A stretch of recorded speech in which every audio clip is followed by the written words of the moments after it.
Autre valeur entre guillemets présente dans l'Instrumentum Laboris, c'est l'antispécisme. On a déjà vu que François prétend bâtir un nouvel humanisme, l'expression nouvel humanisme se trouve et dans son invitation et dans l'Instrumentum Laboris. Ce nouvel humanisme, cette vision de l'homme, est elle aussi en rupture par rapport à la tradition chrétienne. La tradition chrétienne s'appuyait sur l'anthropologie illustrée dans le livre de la Genèse.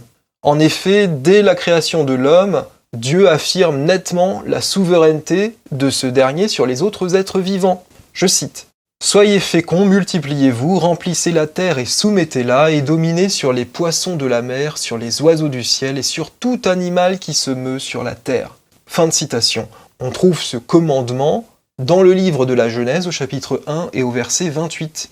Dieu place l'homme dans un jardin, je cite, afin de le cultiver et de le garder. Fin de citation. On trouve ce passage dans le chapitre 2 de la Genèse au verset 15. Dieu place l'homme dans un jardin pour le cultiver et non pas pour que ce jardin, bien évidemment, ressemble à une décharge. Donc cette primauté de l'homme sur la création, il ne faut pas la caricaturer. Elle n'incite pas, elle ne permet pas, elle ne donne pas l'autorisation de faire n'importe quoi. Elle implique au contraire une responsabilité pour que justement ce jardin ne se transforme pas en décharge. Dans l'univers mental de François, cette supériorité de l'homme sur le reste des créatures disparaît. On le voit dans un passage de Laudato Si, qui est cité par l'Instrumentum Laboris à la page 10. Donc je cite à mon tour : « Considérer la question environnementale comme intrinsèquement relationnelle nous empêche, affirme Laudato Si, de concevoir la nature comme séparée de nous ou comme un simple cadre de notre vie. Nous sommes inclus en elle, nous en sommes une partie, et nous sommes enchevêtrés avec elle. » Numéro 139 de Laudato Si. Fin de citation. Retenez bien cette thèse, nous sommes, d'après le document, une partie de la nature. Or, 2 paragraphes plus loin seulement dans l'encyclique, au numéro 141, on lit que le tout est supérieur à la partie. Le tout est supérieur à la partie, c'est une idée qui était déjà développée avec insistance dans Evangelii Gaudium, l'exhortation apostolique du pape François. Donc ces 2 affirmations vont former les prémices d'un syllogisme dont très habilement le pape ne va pas donner explicitement la conclusion. Le syllogisme, le voici, on a une prémisse majeure qui est la suivante, le tout est supérieur à la partie. Prémisse mineure, or nous les hommes sommes une partie de la nature. Conclusion implicite, donc la nature est supérieure aux hommes. C'est la conclusion logique, très subtilement amenée par les 2 prémices. On a d'autres éléments qui viennent exprimer cet antispécisme. Par exemple, on trouve à la page 6 de l'Instrumentum Laboris un long extrait d'un discours de François. Je cite : « La créature humaine semble aujourd'hui se trouver à un moment particulier de son histoire. La caractéristique emblématique de ce moment peut être reconnue de manière synthétique dans la diffusion rapide d'une culture centrée de manière obsessionnelle sur la souveraineté de l'homme en tant qu'espèce et en tant qu'individu par rapport à la réalité. Certains vont même jusqu'à parler d'égolatrie, c'est-à-dire d'un véritable culte du moi, sur l'autel duquel on sacrifie toute chose, y compris les liens d'affection les plus chers. Cette perspective n'est pas inoffensive. Elle façonne un sujet qui se regarde sans cesse dans un miroir, jusqu'à devenir incapable de tourner les yeux vers les autres et le monde. » Fin de citation. Ici, la thèse antispéciste va être introduite de manière très subtile dans une simple incise, en tant qu'espèce et en tant qu'individu. Cette incise, elle est très subtile parce qu'elle mêle savamment le vrai et le faux. Évidemment, d'un point de vue chrétien, l'égoïsme individuel sera toujours répréhensible, contrairement à la souveraineté des hommes sur le reste des créatures. Celle-ci, cette primauté des hommes sur les autres créatures, fait partie du projet divin, comme on l'a déjà dit plus haut. Donc, il s'agit d'un passage extrêmement adroit, qui agit un peu comme un rayon paralysant, puisque la vérité d'une proposition paraît avoir pour objectif d'empêcher le lecteur de réagir contre la fausseté de l'autre proposition. Ce discours, qui est un discours anti-humain, a ironiquement été tenu aux participants à l'Assemblée générale des membres de l'Académie pontificale pour la vie en octobre 2017. Donc le discours que François tient à l'Académie pontificale pour la vie, c'est que non, l'homme n'a pas une primauté sur le reste des créatures. Voilà où on en est. Alors cette idéologie antispéciste, elle s'incarne même dans la langue utilisée par François, dans sa grammaire,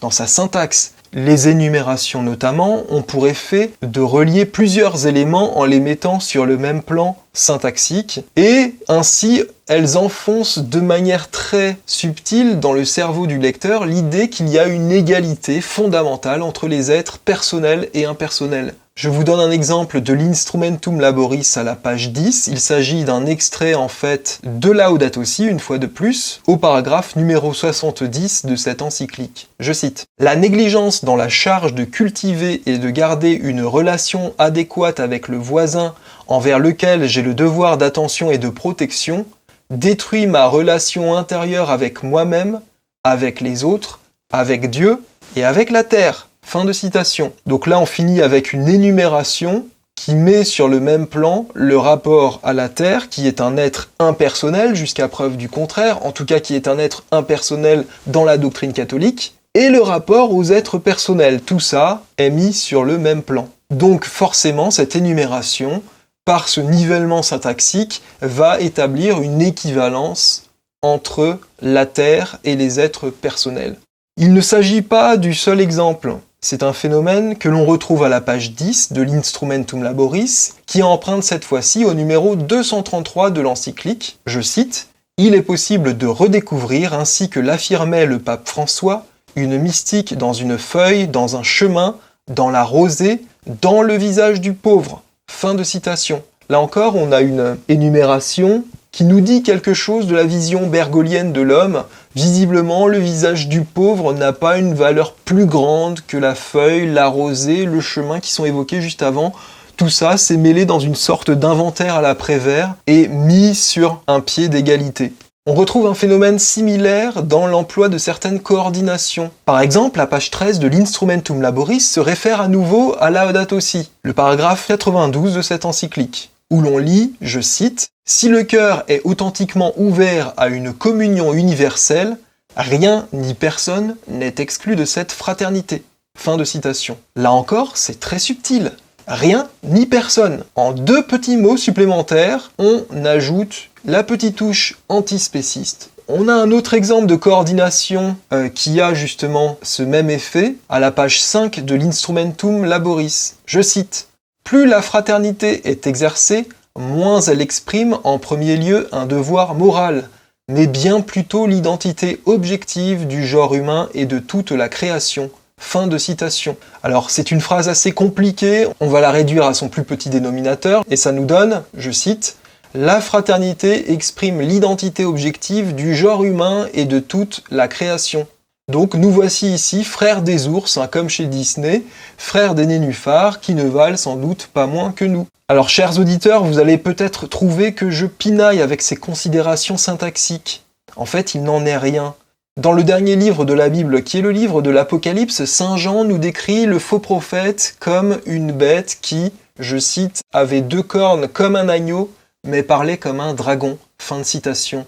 On trouve cette bête, ce faux prophète, au chapitre 13 de l'Apocalypse. Donc l'auteur sacré, Saint Jean, nous lance un avertissement. Le langage, la manipulation du langage, le déchiffrement aussi de ce langage, la mise à jour de cette manipulation, vont jouer un rôle clé dans la bataille spirituelle finale qu'il décrit dans son Apocalypse. Pour démasquer le faux prophète, il ne faut pas se demander s'il a une tête qui vous revient ou non, il faut plutôt prêter attention à ce qu'il vous dit.